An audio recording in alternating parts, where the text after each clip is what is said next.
carbapénémase. On a créé d'autres pénicillinases, céphalosporinases, on a créé d'autres molécules plus fortes. On a obtenu encore des enzymes qui sont actives sur les carbapénèmes, les carbapénémases. Donc, il y a les pénicillinases, il y a les céphalosporinases, ou il y a même les carbapénémases. Les carbapénémases, sont devenus un sujet d'actualité parce que les infections nosocomiales, mais maintenant il y a les carbapénémases. Des fois, un patient, il trouve par exemple le bloc, et il y a l'infection du site opératoire, il y a un antibiogramme, il y a carbapénémase, beaucoup d'antibiotiques, des alternatives, mais quand en Algérie, le patient il meurt par choc septique. D'accord? C'est pour ça qu'on essaye de rationaliser l'utilisation des antibiotiques. Ils ont un spectre très large, les bactéries à gram positif et à gram négatif, y compris les pyocyaniques et les anaérobies. Pyocyaniques ou le pseudomonas et les anaérobies. Activité bactéricide très élevée. Les oxapénams.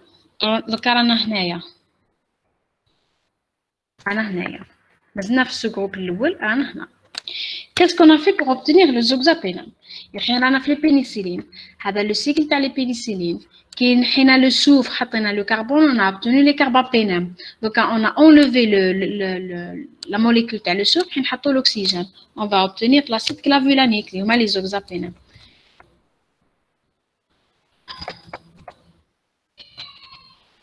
Voilà, les carbapénames, les oxapénames.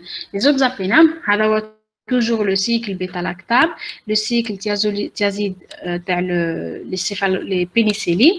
On a enlevé la molécule de le soufre et on a mis une molécule d'oxygène. Qu'est-ce qu'on a obtenu? Les oxapénames.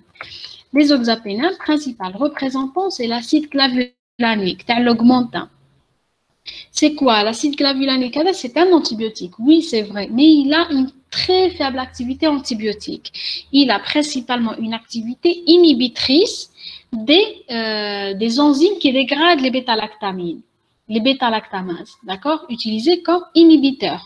Donc, un inhibiteur, comme l'acide clavulanique, le معروف بزاف هو l'amoxicilline plus acide clavulanique, اللي هو l'augmentin. Et on a le aticarcilline plus acide clavulanique, le clavantin. Ok, normalement, il y a d'autres inhibiteurs, les homa, tazobactam et sulbactam. Ils sont principalement utilisés entre les BNF, qui m'a le pseudomonas. Les céphem et oxacéphem. Donc, on a la deuxième classe de bêta-lactamine. Rana, سمحوا لي شافوا نعاود نطلع الفوق باش ما تضروش باسكو انا شفت في التلفزيون ديما نتوترش من كلاس راني ها رانا في لو دوزيام جروب ici. Les céphem et oxacéphem, c'est la famille des céphalosporines. Les céphalosporines, ont toujours le cycle bêta-lactam et ils ont un autre cycle, le cycle dihydrothiazide. Les céphamycines possèdent une fonction OCH3, c'est la céphoxytine, céphotétan. Ils sont considérés comme des les céphalosporines de deuxième génération, les céphamycines. Les oxacéphem qui ont un atome d'oxygène à la place du soufre, c'est le latamoxef. La quatrième génération des céphalosporines. Céphalosporines de première génération. Je vous fais la classification avec première, deuxième et troisième génération, quatrième et cinquième. La classification ماهيش على جال le spectre ولا هذا قوي على هذا, mais c'est par la chronologie de leur invention. يعني ceux qui ont été inventés الأولين يحطوا en première génération, deuxième génération. Et c'est fréquemment où ça concorde le spectre avec la chronologie. Yani, ils ont été découverts récemment, sont plus forts que ceux qui ont été découverts il y a longtemps. Qui m'a les céphalosporines de première génération, on a les céphalotines, je fais principalement céphalotine, céphazoline.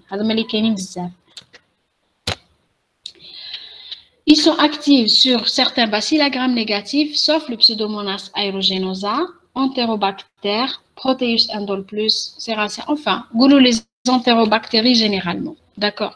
Pseudomonas aeruginosa, ils ne sont pas actifs.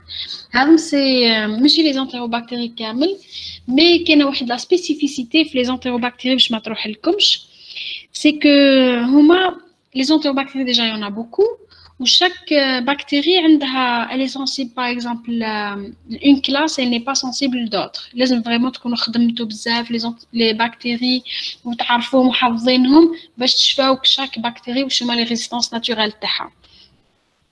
Donc, les complications, je suis sûre et certaine, mais posez-vous comme je fais oublier les céphalosporines de première génération, par exemple, ils sont inactifs sur le Pseudomonas et quelques entérobactéries. Elles sont actives également sur les streptocoques, le pneumocoque, mais pas plus que la pénicilline G, donc on ne gagne rien. Leur activité sur les staphylocoques est inférieure à celle des pénicillines M, sauf la céphazoline. Les céphalosporines de première génération, ils ont été découverts par la pénicilline M. Où elle a été utilisée pour les staphylocoques résistants les pénicillines. Mais avec les résistants à toutes les bêta-lactamines, mais chez Samr. Les staphylocoques qui synthétisent la pénicillinase. Donc, c'était avec le temps un gain. Mais qu'il gain la pénicilline M, ce n'était plus un gain pour les staphylocoques, producteurs de pénicillinase. Les céphalosporines de deuxième génération, comme le céfuroxime, céfamandol, céfoxétine, céfotétan. Les deux, la céfoxétine, céfotétan. C'est des céphamycines en même temps utilisées, classifiées comme étant des céphalosporines de deuxième génération. On ne sait jamais que je m'ai comme une question, sachez que les deux sont céphamycine ou la céphalosporine de deuxième génération. L'activité du céfamandol est semblable à celle des C1G sur les staphylocoques. C'est la même chose. Les deuxième génération, ils n'ont pas eu beaucoup de gains par rapport aux staphylocoques. Elles sont plus résistantes aux enzymes des bacilles à gram négatif. Il y a des entérobactéries. Il y a des entérobactéries qui synthétisent les pénicillinases. Et les pénicillinases, elles sont produites de façon excessive, hyper produites. Elles sont hyper produites qu'elles inactivent même les céphalosporines. Mais les céphalosporines de deuxième génération, elles restent quand même actives. Qui نقول لكم ساعات يتخلط لكم elle résiste aux enzymes, elle est sensible. لكن تخلط لكم شفا. Sauvage, ça veut dire sensible. Qui dit que la bactérie elle est sensible, يعني l'antibiotique يقتلها. Qui dit que la bactérie elle est résistante, يعني l'antibiotique ما يديرلها والو. Qui يقول لك l'antibiotique est sensible l'enzyme, معناتها كي تكون هذيك l'enzyme عند la bactérie ما تموتش. Qui dit que l'antibiotique est résistant à l'enzyme, ça veut dire que la bactérie elle synthétise l'enzyme, l'antibiotique il peut tuer la bactérie. D'accord? Jawabouni s'il vous plaît, d'accord? D'accord. Elles sont inactives sur Pseudomonas aeruginosa. Toujours Pseudomonas il est présent. Et les céphoxétines, céphotétans sont actifs sur les bactérioïdes. Les bactérioïdes sont des bactéries anaérobies. Les céphalosporines de troisième génération, on a le céphotaxime, le claforan, très utilisé le latamoxef, ceftriaxone, la roséphine. Ceftriaxone, il s'appelle beaucoup plus les méningites aussi, parce qu'il a des taux élevés le LCR. La ceftazidime ou le fortum. Et comme je ne sais pas laquelle de tout l'internat, mais la ceftazidime, elle est appelée l'antipyocianique. Parce qu'elle est très, très active sur le pyocianique, sur le Pseudomonas aeruginosa. Les autres molécules, ou qu'il les céphalosporines à forme orale, la céfixine. Il a une meilleure activité sur les bactéries à gram négatif, de résistance augmentée aux céphalosporinases. Il résiste aussi à certains céphalosporinases. Certaines C3G activent sur le pyocianique comme la ceftazidime, céphopérazone. La ceftazidime, qui m'a comme le fortum. L'activité de ces 3G sur le streptocoque est inférieure à